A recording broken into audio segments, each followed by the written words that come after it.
Shalom untuk kita semuanya. Hari ini kita akan merenungkan firman Tuhan. Saya ambil dari seorang tokoh yang tidak asing lagi bagi kita, yaitu Yusuf. Hari ini kita akan merenungkan sifat dari seorang Yusuf. Yusuf adalah anak muda yang luar biasa, teman-teman sekalian. Dia dipakai oleh Tuhan menjadi berkat bagi bangsa Israel. Dan kita tahu cerita dari Yusuf, bagaimana dia dibenci oleh saudara-saudaranya. Dan kisah hidup Yusuf itu bukan kisah hidup yang menyenangkan dia prosesnya, tetapi dia mengalami naik turun di dalam hidupnya.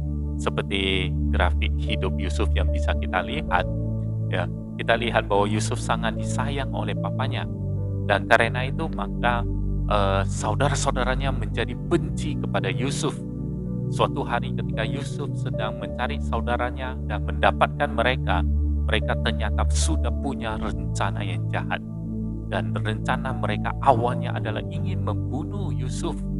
Tetapi kemudian mereka menangkap Yusuf, membuang Yusuf ke sumur. Lalu kemudian mereka melihat ada saudagar Mesir yang lewat, dan mereka menjual saudaranya sendiri, Yusuf, kepada saudagar Mesir. Bayangkan teman-teman sekalian, Yusuf akhirnya dijual ke rumah Potifar. Dia tiba di sana, kita bisa lihat grafiknya naik.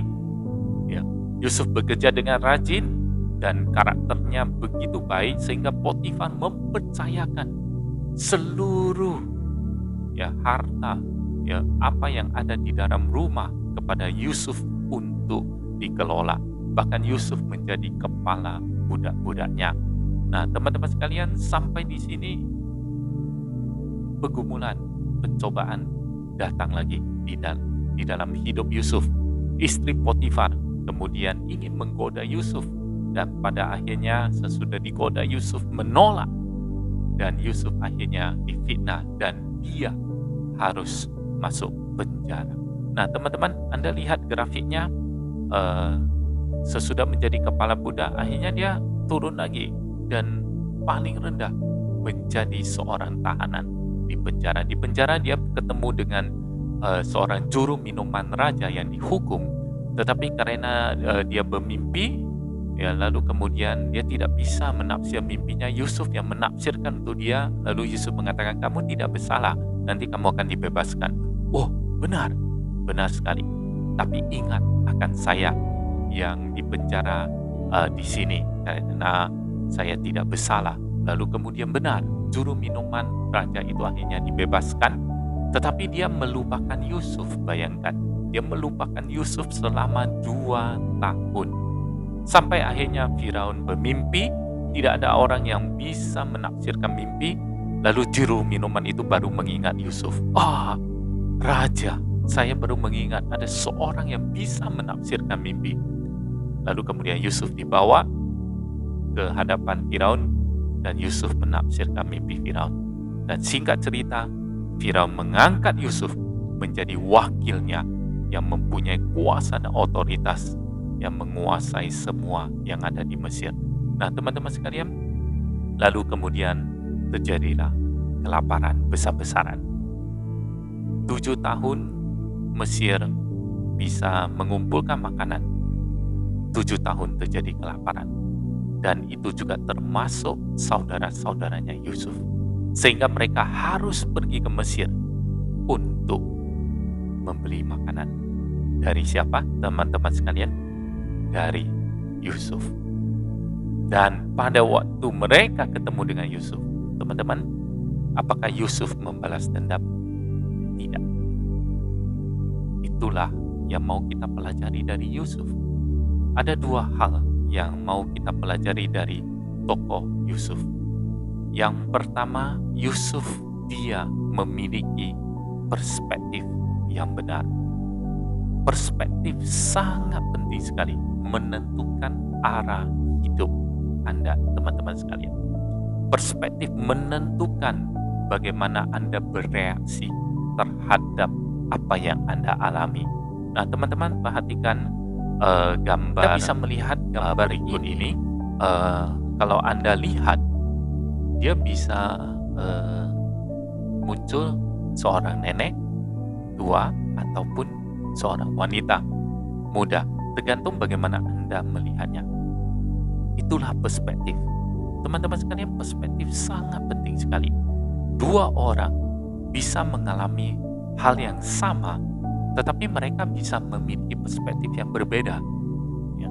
Misalnya ada dua orang yang selesai bekerja di satu kantor dan mereka sudah mau pulang, tapi karena terjadi kemacetan, mereka menunggu sampai nanti tidak macet lagi, mereka baru pulang. Satu orang itu di lantai 1, dia melihat kemacetan. Satu orang lagi dia di lantai yang tinggi, katakanlah lantai 15 ataupun lantai 20. Nah, orang yang di lantai 20, pada waktu dia melihat kemacetan terjadi, dia melihat dengan perspektif yang berbeda. Lalu kemudian setelah 10 menit, tiba-tiba dia turun ke bawah, lantai 1. Lalu dia berkata kepada temannya, yuk sekarang waktunya kita pulang. Lalu temannya mengatakan, pulang? Kan masih macet.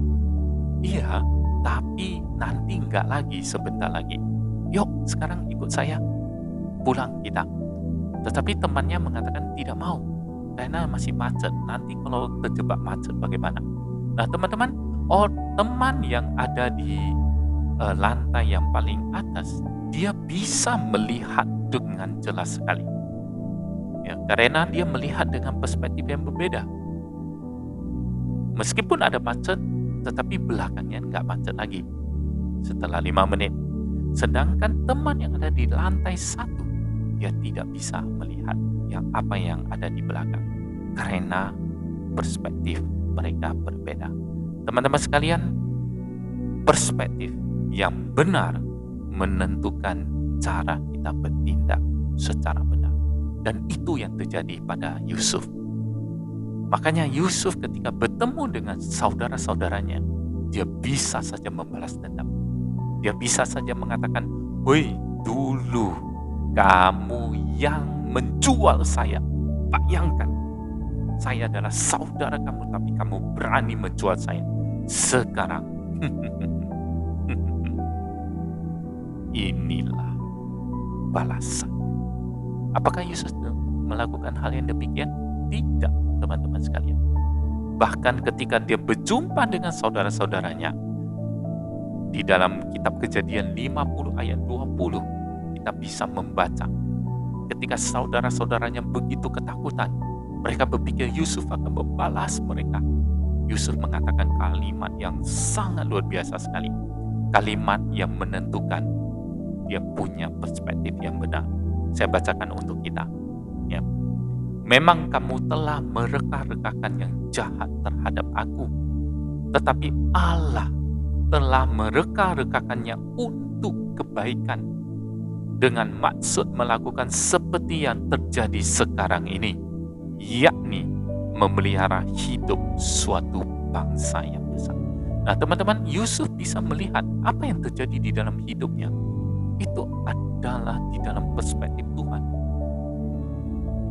Yusuf bisa melihat dengan perspektif atas, sama seperti tadi teman yang ada di lantai atas. Dan ketika dia dari atas melihat apa yang terjadi atas hidupnya, dia bisa tahu Tuhan sedang bekerja.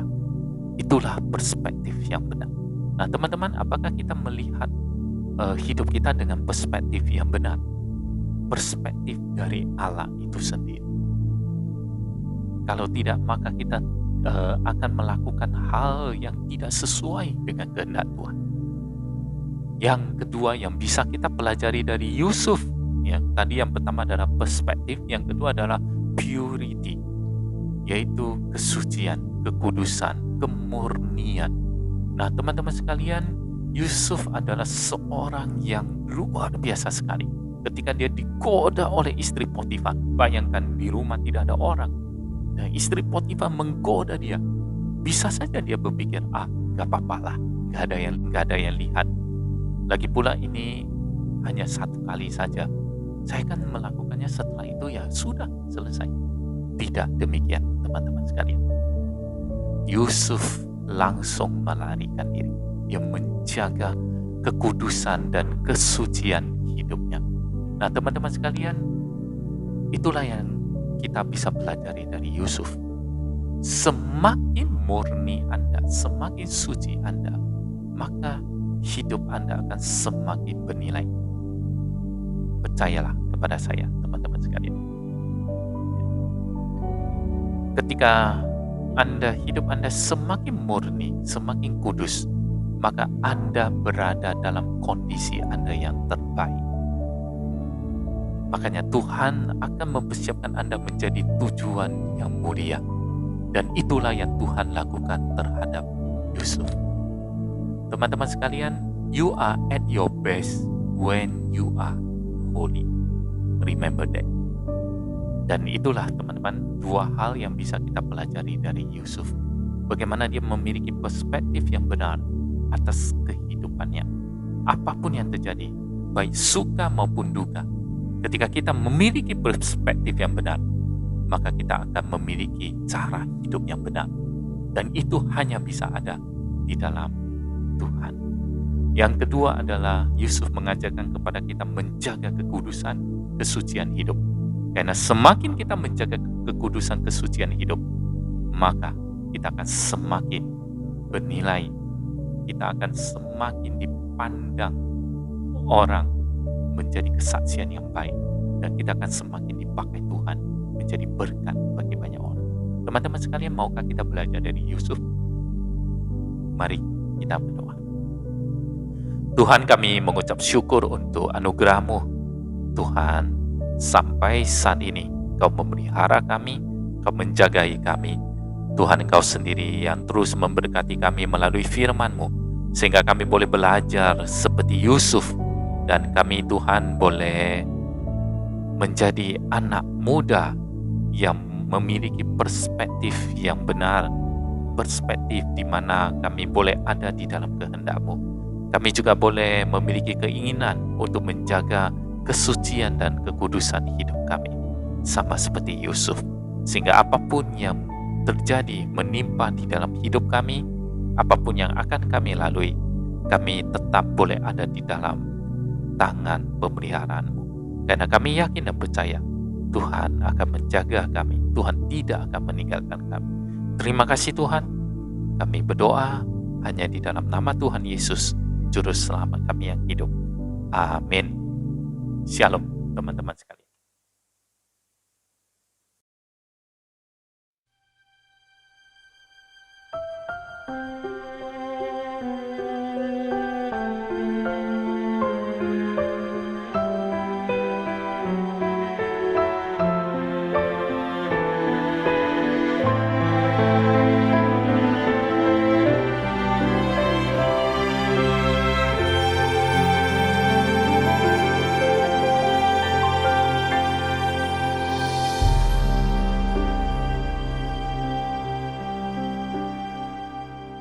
Jangan menyerah, jangan berhenti berharap padanya.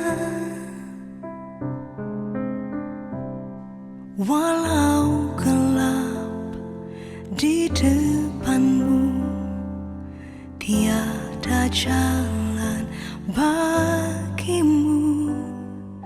Jangan menyerah, jangan berhenti percaya padanya. Izinkanlah Dia bekerja, memberi jalan bagimu. Dia tahu semua yang terjadi, Dia tahu semua yang kau alami. Percayalah kepadanya, Dia tak pernah tinggalkanmu. Dia tahu semua yang kau perlukan, Dia tahu semua yang kau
adanya.